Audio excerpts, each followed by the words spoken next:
No, hoy vamos a conversar con dos jóvenes científicos, biomédicos, que representan dos trayectorias profesionales distintas, pero no divergentes, sino cada vez más interconectadas.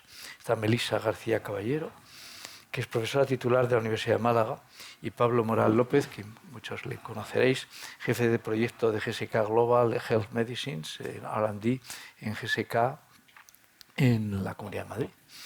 Ambos iniciaron su formación científica en España, donde obtuvieron el doctorado. Melissa en 2014 en la Universidad de Málaga y Pablo en 2016 en el Centro de Biología Molecular Severo Ochoa del CSIC en Madrid también. Y continuaron su formación postdoctoral en centros internacionales de excelencia. Melissa en el Giga Cancer de la Universidad de Lieja, en Bélgica, y Pablo en el Departamento de Biología e Inmunología de la Universidad de Cornell, en Estados Unidos. Además, Pablo había tenido experiencias tempranas en entornos aplicados, como el Servicio de Criminalística de la Guardia Civil y el Departamento de Agricultura de Estados Unidos en Maryland. En 2020, Melissa regresó a la Universidad de Málaga, donde ha construido una exitosa carrera científica independiente, liderando proyectos centrados en el microambiente tumoral y el descubrimiento de nuevas dianas terapéuticas, trayectoria que fue reconocida con el Premio Nacional de Investigación en Medicina para Jóvenes Investigadores en 2025. Y Pablo regresó también al mismo tiempo, casi en 2019, para incorporarse a GSK, donde trabaja en el área de Global Health Medicines, R&D, primero como Senior Scientist y desde 2022 como Project Leader. Su labor se centra, como muchos conoceréis, en el descubrimiento de nuevos antibacterianos, con especial atención a la resistencia antimicrobiana en países de renta baja y media, uno de los grandes desafíos globales en salud. Son, como veis, dos recorridos distintos, uno desde la universidad pública y otro desde la industria farmacéutica, que ilustran cómo el conocimiento científico puede generar impacto en salud, innovación y riqueza, y cómo la colaboración entre ambos ámbitos resulta cada vez más necesaria. Buenos días, Melissa, Buenos Pablo. días. ¿Cuándo y cómo despertó vuestra vocación científica? ¿Hubo algún momento, persona o experiencia concreta que os hiciera decidir que queríais dedicaros a la investigación biomédica? Comenzamos por ti, Melissa. Venga. Pues en mi caso yo creo que esto es una vocación innata. Yo digo siempre eso porque, por lo que me cuentan mis padres, ya desde muy pequeña me llamaba la curiosidad todo, sobre todo lo relacionado con naturaleza, cuerpo humano, lo preguntaba todo. Me mosqueaba con mis padres porque le decía que quería ver una bacteria y no hubo manera de que me concediesen ese deseo.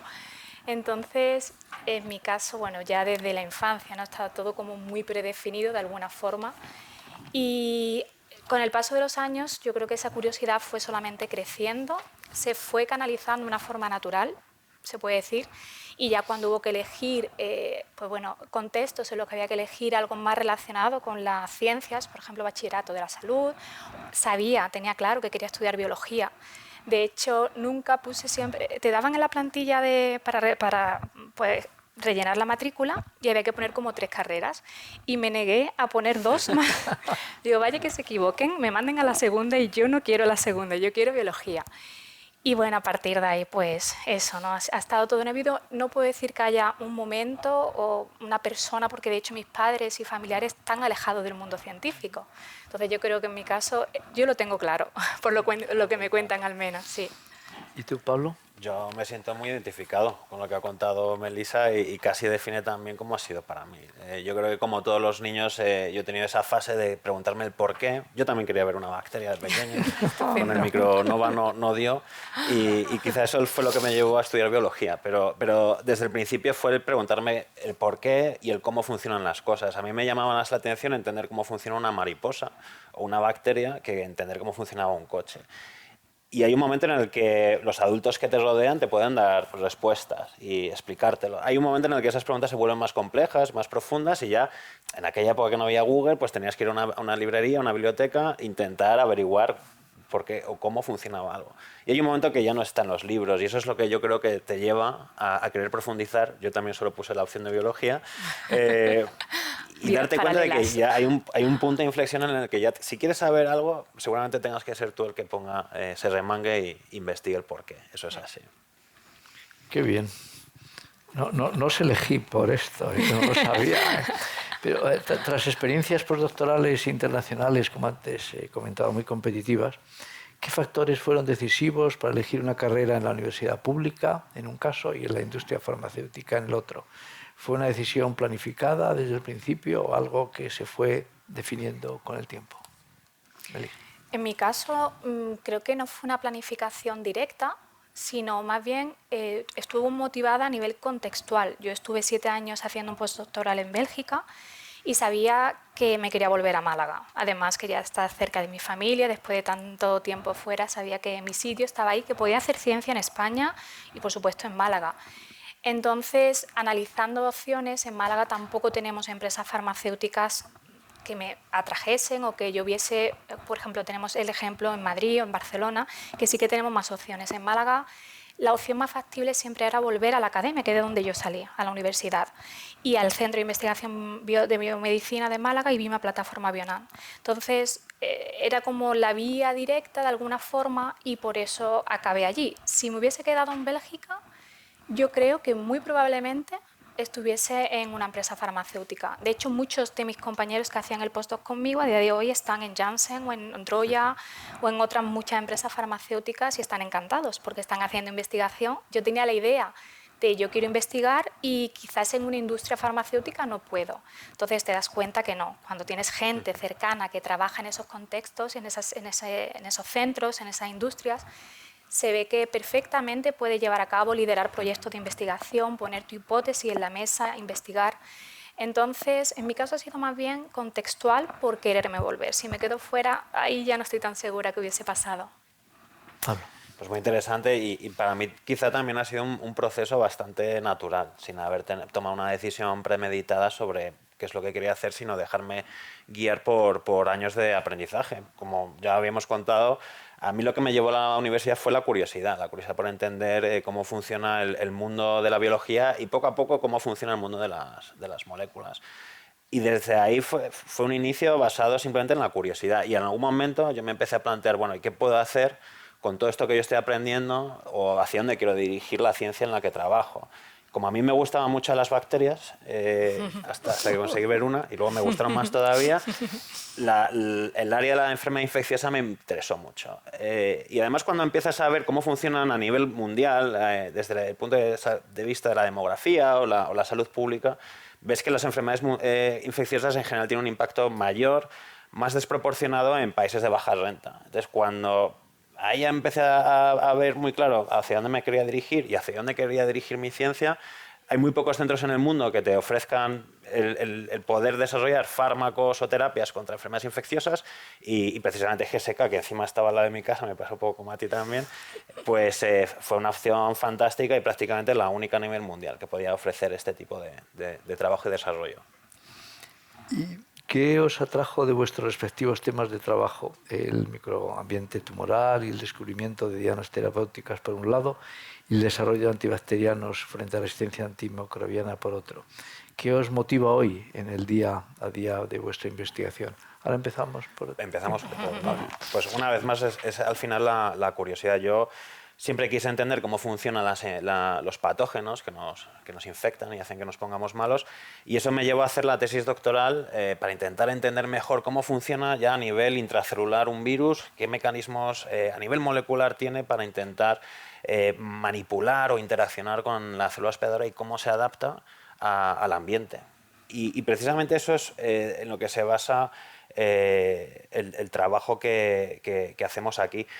La adaptación es el proceso por el cual aparecen las enfermedades, las resistencias a antibióticos. No es más que es puro darwinismo a un nivel molecular y al final es una carrera con la que estamos corriendo básicamente. Es la carrera de la evolución de los patógenos para generar resistencias.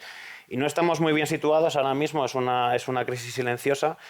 Una vez más, a nivel de salud pública es muy interesante ver que estamos metidos en un proceso en el que cada vez hay menos opciones terapéuticas para atajar enfermedades. Estamos prácticamente en la era que existía antes de que Fleming descubriese la penicilina y eso es muy preocupante y requiere un enfoque muy pragmático, pero además muy complejo, muy multidisciplinar. Y esto es un poco en el trabajo que me veo yo ahora.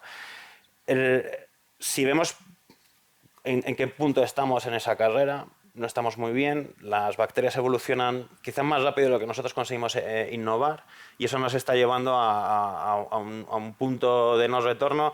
Las estimaciones son que para el 2050 habrá unos 10 millones de muertes asociadas a resistencias antimicrobianas y convirtiéndose una vez más en un factor de las primeras causas de mortalidad.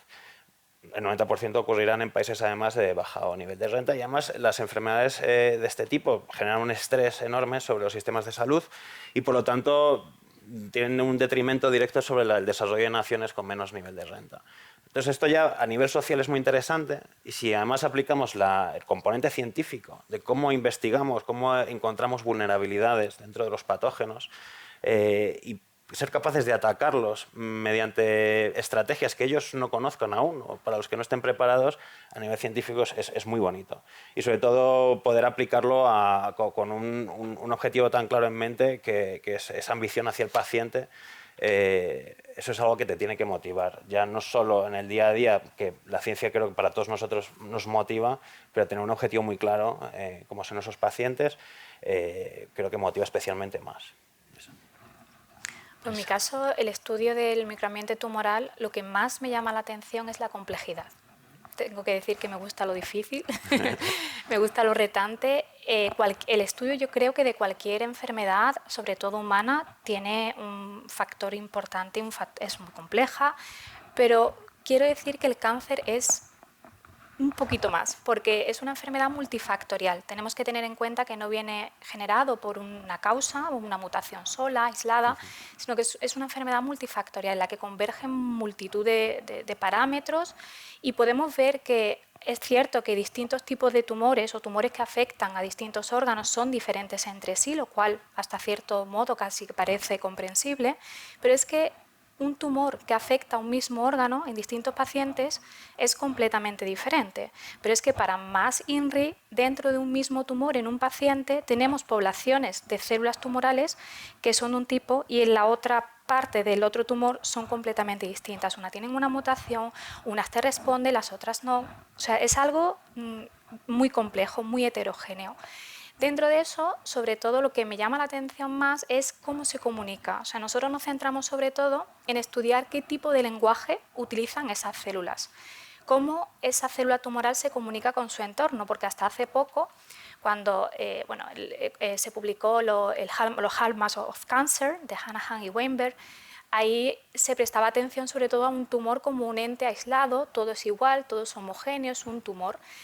Con el paso del tiempo, de hecho, recientemente se publicó a final de enero, se publicó la siguiente generación de los Hallmarks of Cancer, donde se puede ver que al final ha evolucionado mucho y ha evolucionado gracias a la forma que tenemos nosotros de entender y de estudiar el cáncer. No es un tumor, es un microambiente heterogéneo. No solamente son importantes las células tumorales, sino que es importante todo lo que rodea ese tumor, porque tiene un papel decisivo en la progresión, desarrollo de metástasis, respuesta a tratamientos. Y esa complejidad, esa es la que me apasiona. O sea, quiero saber cómo se comunican esas células, cómo una pone freno mientras que la otra promueve esa progresión tumoral, incluso más aún. En nuestro grupo, yo soy bióloga vascular o bioquímica vascular y sobre todo es muy importante saber el papel de la vasculatura, porque bueno, al final es la vía que tiene la célula tumoral para intravasarse y poder estar en circulación. Una vez que esa célula está en circulación, al final está accesible a cualquier otro órgano. Entonces, ¿qué tiene que pasar en esa comunicación de célula tumoral pasando a través de esos vasos y siendo transportada por todo el organismo? Entonces, aparte, creo que es extremadamente difícil, compleja, pero a la vez súper interesante. Y bueno, pues lo que me motiva a seguir estudiando esto, pese a su complejidad, que es lo que me gusta, es el tener preguntas para las que no encuentro respuesta. Eso es lo más bonito, creo yo, que nos da la ciencia, porque si se sabe, bueno, eureka, porque ya lo sabemos, pero ahora otra cosa, ¿no? Ahora, ¿qué hay nuevo? Además, en nuestro día a día vemos cómo zanjamos una hipótesis y no han surgido 20 más. ¿Cómo es esto? Si yo tenía esta hipótesis inicial y ahora estoy aquí frente a 20 preguntas abiertas que tengo que seguir investigando. Entonces yo creo que para cualquier científico lo más motivador es el generar preguntas, el buscar respuestas, el irte a la pollata del laboratorio, intentar probar, ver que esta no es válida, a partir de ahí intentar buscar otra vía para al final llegar a una respuesta. Y sobre todo para los que hacemos biomedicina, pues yo creo que es una de las áreas más bonitas, sin desprestigiar a ninguna otra, pero me parece muy bonita porque al final, con ese pequeño granito de arena que vamos poniendo, que es pequeñito, de alguna forma contribuimos a un impacto social importante, contribuimos a esa mejora en los pacientes, en mi caso, por ejemplo, en pacientes oncológicos.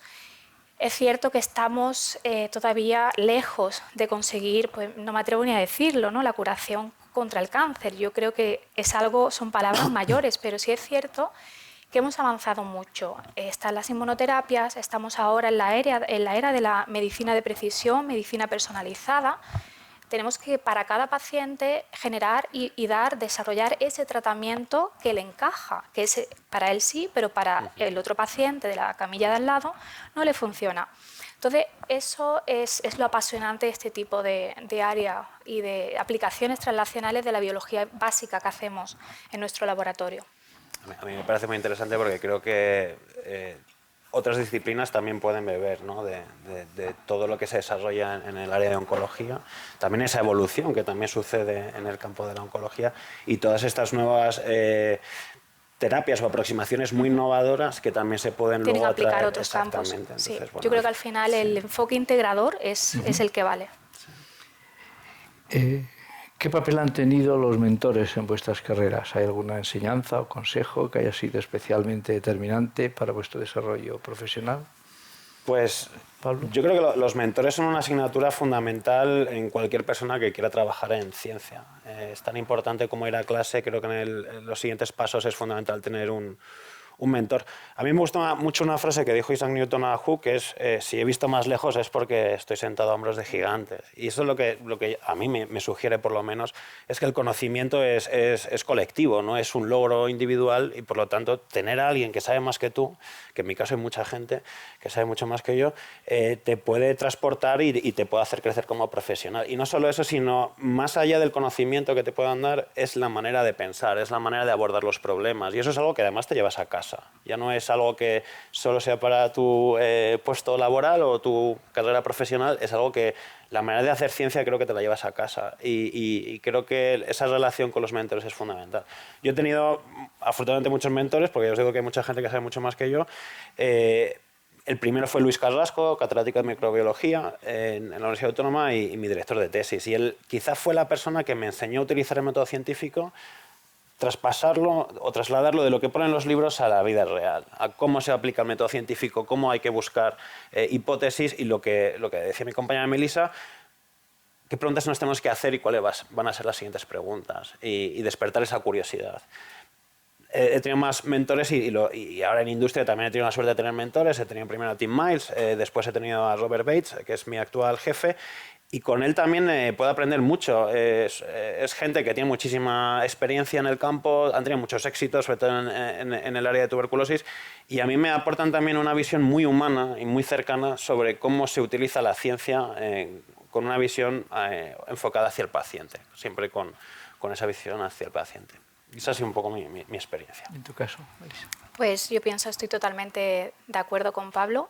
Creo que los mentores son una figura totalmente imprescindible para cualquier, en este caso, científico. Es muy importante rodearse bien, yo siempre lo digo, y se lo digo además a mis PhD students, a mis postdoc.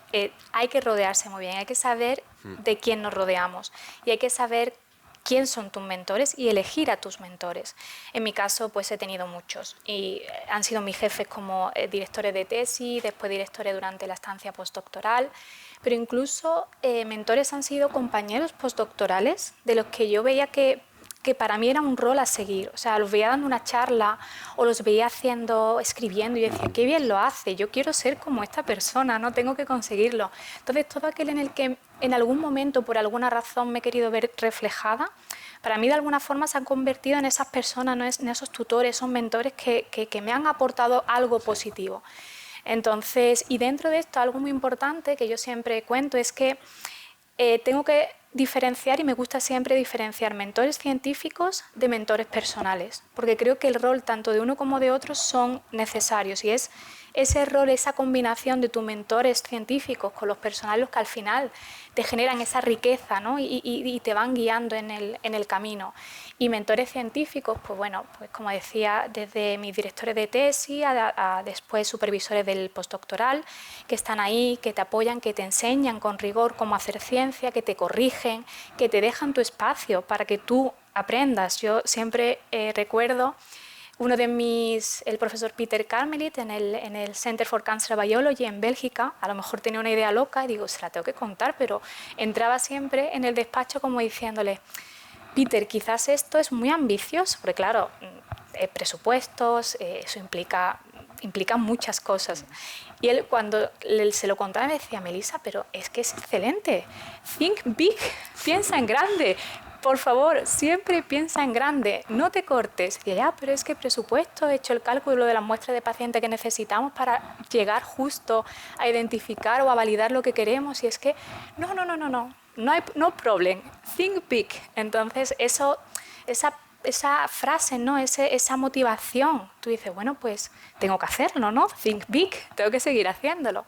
Y después, por otro lado, los mentores personales, pues yo creo que están a la altura de los científicos, cada uno en su rol, pero son aquellas personas más cercanas, familiares, amigos, que conocen lo que haces, que conocen tu trayectoria, tu esfuerzo, tu trabajo, tu dedicación.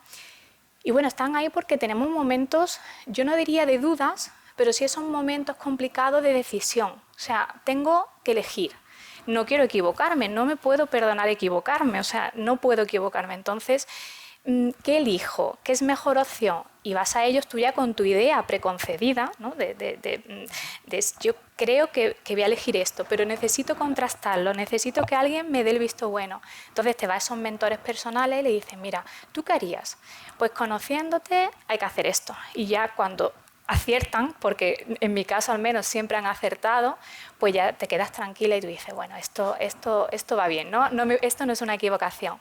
Entonces yo creo que es muy importante la presencia y la figura del mentor a todos los niveles y además muy importante en todas las etapas de la carrera investigadora, desde que inicias una tesis hasta postdoc, hasta incluso cuando ya estás, como en mi caso, ¿no? Tenemos dudas, necesitamos esa guía a veces, que estamos un poco más perdidos, no sabemos hacerlo todo.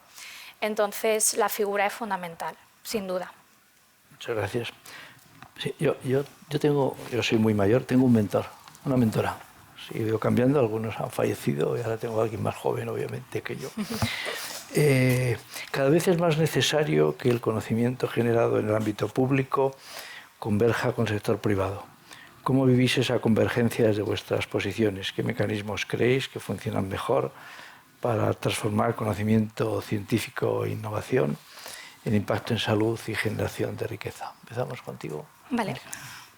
Pues yo creo que al final la convergencia es necesaria. O sea, son ámbitos distintos. Yo no tengo experiencia, como decía previamente a Pablo, no tengo experiencia en primera persona de trabajar en una empresa farmacéutica, pero por compañeros que trabajan, pues creo que en la empresa farmacéutica quizás las hipótesis, la organización, las directrices están más organizadas, el objetivo es el producto, la aplicación clínica. También es verdad que la financiación es más estable, los tiempos son probablemente más cortos que en las entidades públicas. Por otro lado, si nos vamos, por ejemplo, a una entidad pública, una universidad, creo que ahí existe, porque quizás Pablo nos dice ahora que eso no es cierto, pero creo que tenemos como más posibilidad exploratoria, quizás, o más flexibilidad de libertad, creo yo, de poder hacer hipótesis, de si esta hipótesis no me funciona, me giro y tengo 3 más. Entonces me da como cierta movilidad y flexibilidad y el poder hacer.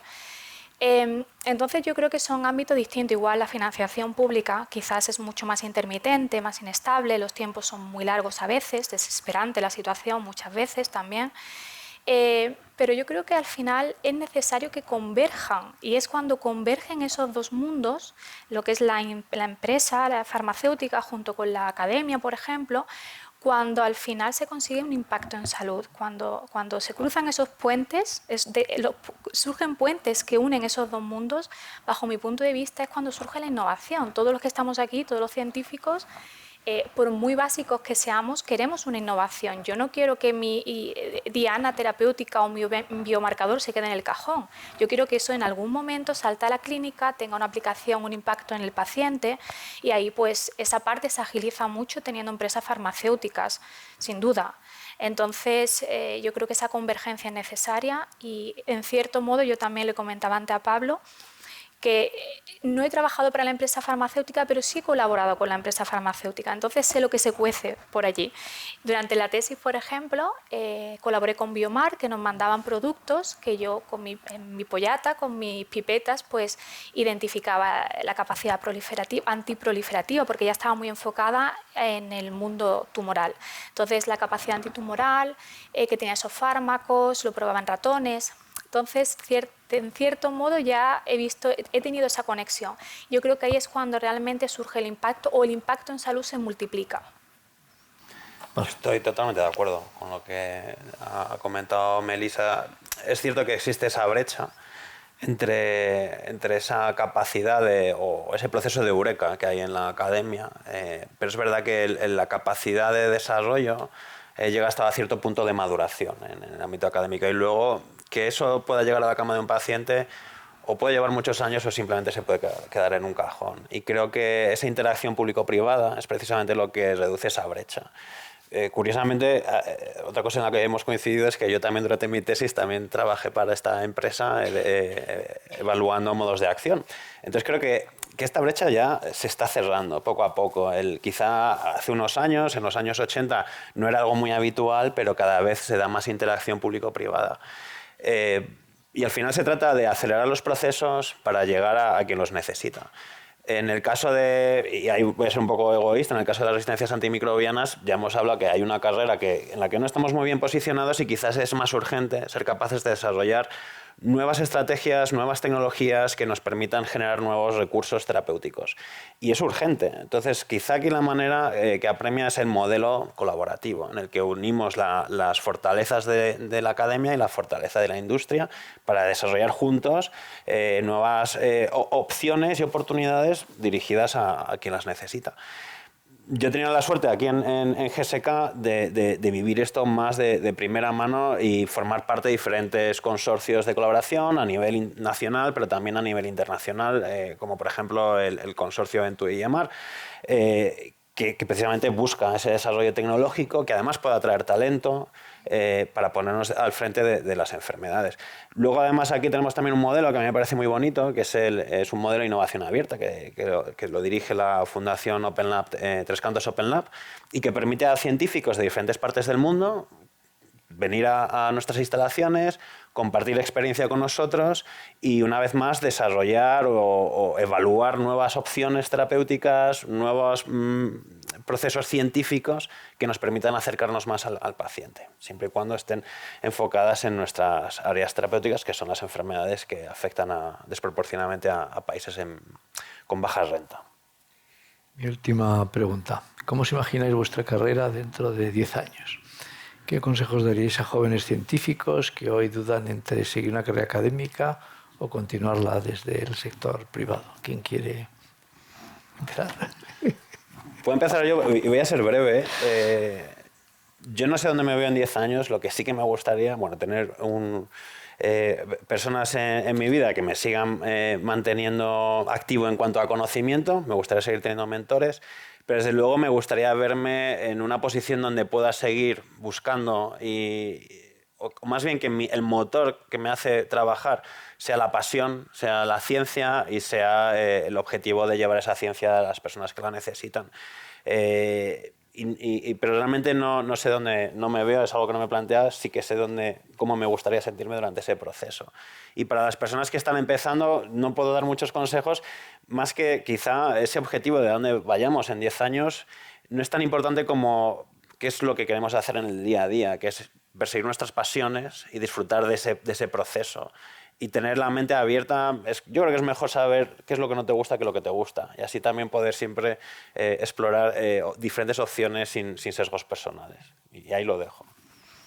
En mi caso, pues me gustaría o me veo consolidando líneas de investigación que he empezado ahora como investigadora emergente y abriendo probablemente otras líneas de investigación nuevas que surjan a consecuencia de la investigación actual. Por supuesto, trabajando en esta biomedicina y en oncología, pues descubriendo nuevas moléculas, biomarcadores, dianas terapéuticas que tengan una aplicación, una traslación real. A mí si no hay traslación no me gusta, también lo tengo claro. Necesito ver que eso se puede traducir, esperemos más pronto que tarde, a un paciente, quizás cuando pasen años, pero que exista esa traslación, que nos mueva el motor de esto en algún momento quizás puede salvar vidas o puede servir para una detección precoz o puede hacer que mejore un tratamiento, que esa terapia sea más efectiva. Eso es lo que realmente me gustaría estar haciendo. Quiero verme con la misma energía, eso no sé si va a llegar, no sé si eso será posible, pero quiero verme con la misma energía que tengo ahora, ¿no? La pasión, seguir disfrutando el trabajo, que el trabajo sea un hobby, que yo me levanto cada día y dije, hay gente y amigos, tengo amigos que dicen, otro día a trabajar, mirando el reloj para irme. Y a mí me resulta eso tan traumático. Yo a veces le digo, no me lo cuentes, porque entonces me di cuenta que soy de otro planeta, porque lo mío es lo contrario, ¿no? Es como, uy, y ya me tengo que ir, y no me da tiempo a hacer esto, pero ya es que no puedo quedarme más. Entonces, me gustaría verme así, con esa pasión, con la energía que actualmente tengo. Formando también, me gustaría seguir formando a generaciones de nuevos científicos, nuevos investigadores, que eso, pues, yo que vengo de la academia, es un punto que considero interesante porque estoy muy cerca de esos jóvenes. Yo no me considero mayor, pero sí, ya cuando los ves a ellos ya no soy tan joven. Entonces me gustaría seguir siendo cercana a ellos, seguir formando esos líderes del futuro. Y bueno, pues a los jóvenes, ya se lo digo también en las clases, tenéis que hacer lo que realmente os guste, tenéis que elegir aquello que os apasione. Solamente, o sea, yo creo que siempre se cumple cuando hagas algo que te apasiona, que te motiva, es cuando únicamente puedes ser exitoso y disfrutar el camino. Si no, al final hacer algo, por muy bueno que seas, gente inteligente, tenemos ejemplo de gente inteligente que lo pones a hacer algo que no es lo que le gusta y bueno, pues no triunfa porque no es lo suyo. Entonces tienen que hacer lo que realmente le gusta para disfrutar y si disfruta y te motiva, yo creo que al final siempre eso acaba dando su fruto. Y aprovechando esto de esta dicotomía, ¿no? dicotomía de empresa farmacéutica y academia, yo le diría sinceramente que si pueden hagan los dos, porque al final yo creo que no son campos o ecosistemas excluyentes. Yo creo que al final es todo, hay que verlo justo al contrario, como algo integrador, interconectado. Si puedes estar en la academia, pero moverte a esa empresa farmacéutica o en la empresa farmacéutica y colaborar con gente de la academia, yo creo que al final ese es el escenario más enriquecedor para un joven que está un poco que no sabe dónde dirigirse.